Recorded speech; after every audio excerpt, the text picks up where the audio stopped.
ब्रह्मदेवाय ओम ब्रह्मदेवाय ओम ब्रह्मदेवाय ओम ब्रह्मदेवाय।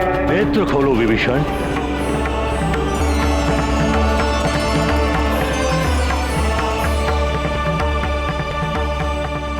प्रणाम पितामह ब्रह्मा जी।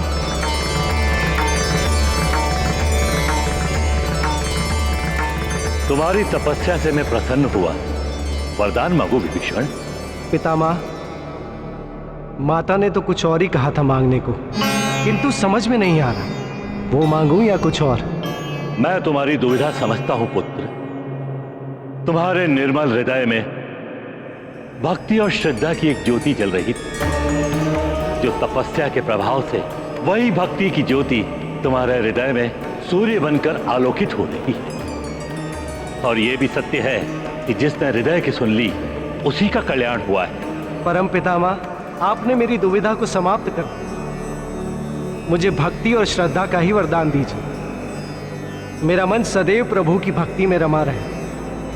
तथास्तु। यही भक्ति भावना तुम्हारा कल्याण करेगी वत्स विभीषण।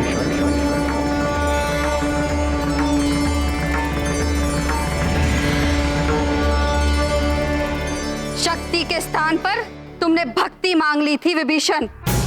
भक्ति मांगने वाला किसी के हृदय पर तो राज कर सकता है, पर संसार पर राज नहीं कर सकता। इसलिए तुमने मुझे निराश किया था।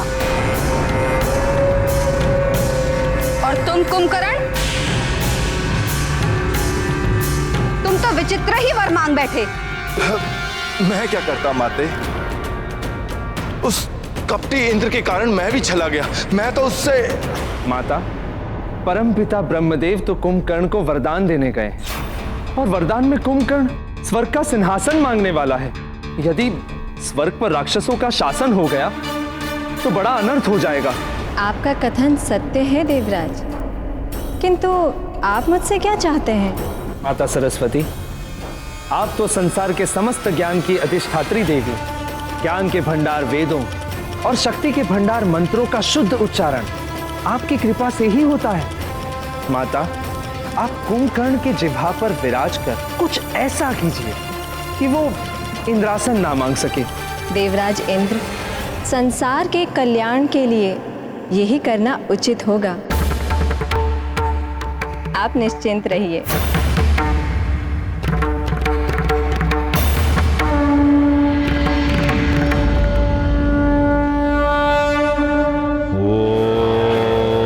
ओम ब्रह्मदेवाय नमः। ओम ब्रह्मदेवाय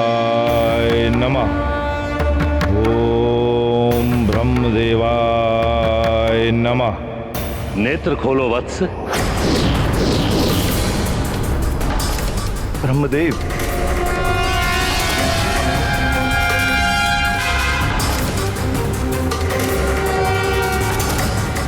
प्रणाम परम पितामह।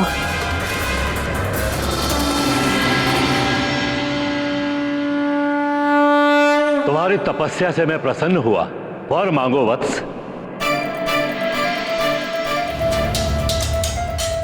पितामह, मेरी एक ही इच्छा है। मुझे आप क्या हुआ? पितामह, मुझे आप क्या हुआ पुत्र? क्या सोच रहे हो? ये मुझे क्या हो रहा? बार बार मेरे मुख से इंद्रासन के स्थान पर कुछ और क्यों निकल रहा है? क्या सोच रहे हो वत्स कुंभकर्ण? परम पितामह, मुझे जो चाहिए, मैं जो आपसे मांगना चाहता हूँ वो है इंद्रासन। तथास्तु। परमपिता, रुकिए परमपिता। माताश्री, मैं पुकारता रह गया और परम पितामह ब्रह्मदेव चले गए। अब आप ही बताइए माताश्री, इसमें मेरा क्या दोष है? जब परम पितामह ही देवी सरस्वती स्वयं इंद्र का साथ दे, अब उन्हीं के कारण मेरे मुख से इंद्रासन के स्थान पर निद्रासन निकल गया। अब आप ही बताइए माता, इसमें मेरा क्या दोष है? परंतु माता, मैंने क्या भूल की? मैंने तो वही किया ना जो आपने कहा था। परमपिता ब्रह्मदेव, अभी तक आपने मेरी तपस्या सफल नहीं की। अब मेरे इस जीवन का मेरे लिए कोई मूल्य नहीं। मेरा ये 10वां और अंतिम शीश आपके चरणों में अर्पित है। बस पुत्र रावण,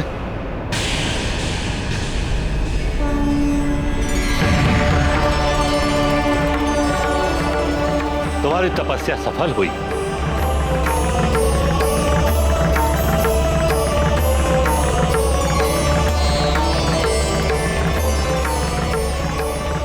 हम तुमसे प्रसन्न हैं।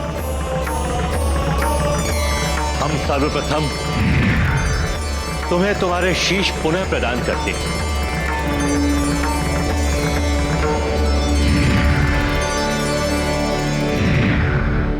शीश प्रदान करने के लिए धन्यवाद परमपिता ब्रह्मा जी। वर मांगो वत्स रावण। मैं अमर होना चाहता हूं, कभी ना अंत हो, ऐसा वरदान चाहिए मुझे। आदि और अंत, जीवन एवं मृत्यु, इसी से संसार चलता है। इस संसार में कुछ भी अमर नहीं है। जो भी उत्पन्न होता है उसका अंत तो होना ही है। तुम कोई अन्य वर मांग लो रावण। नहीं परमपिता ब्रह्मा जी, मुझे अमर होना है। अमरता का वरदान चाहिए मुझे। मृत्यु को बाधित करना भी तो अमरता के समान ही होता है। रावण, तुम कुछ ऐसा वरदान मांग लो जिससे तुम्हारी मृत्यु बाधित हो जाए।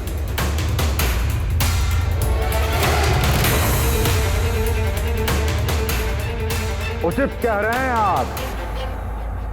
मेरी मृत्यु किसी भी देव, दानव, नाग, किन्नर, यक्ष, गरुड़, गंधर्व, विद्याधर और आदि के हाथों ना हो सके। और नर एवं वानर? नर एवं वानर, वो तो तुच्छ हैं परपितामह। उन्हें छोड़ सबसे अन्य अवध्य होने का वरदान चाहिए मुझे। तथास्तु। यही तो तुमने भूल कर दी थी दशग्रीव। नर और वानर को तुच्छ समझा तुमने, और आज वही नर और वानर तुम्हारे लिए संकट उत्पन्न कर रहे हैं। एक और विष्णु ने नर अवतार धारण किया है, और दूसरी ओर एक ऐसा वानर भी है जो बाल अवस्था में ही सूर्य को निगलने की क्षमता रखता है।